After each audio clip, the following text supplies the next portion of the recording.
Ang asong ito ay nag-antay sa pagbabalik ng kanyang mahal na amo ng halos 10 taon.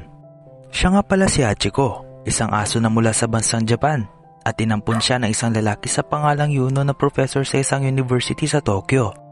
Araw-araw sa oras ng trabaho ay sinasamahan ni Hachiko ang kanyang amo sa Shibuya Station kung saan ay nagko-commute ito papuntang trabaho. At after niya makasakay ay kusa naman itong uuwi.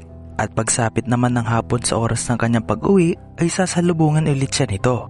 Ganito ang naging routine nila sa paglipas sa mga araw at buwan. Pero isang araw ay hindi na nakauwi si Yuno dahil sa pumanaw na ito matapos siyang atakihin ng cerebral hemorrhage habang siya ay nagtuturo.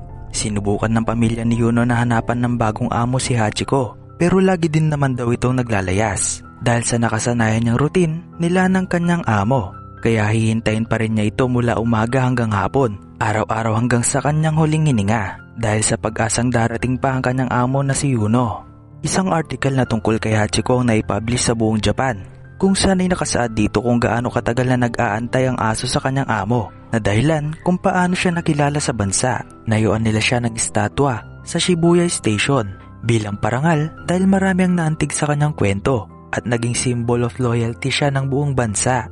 At after naman ng 10 taon ng kanyang pag-aantay ay pumanaw na rin si Hachiko at ang kanyang katawan ay preserve sa National Museum sa Tokyo. At mula nun hanggang ngayon ay siya nga ang patunay na aso nga talaga ang man's best friend.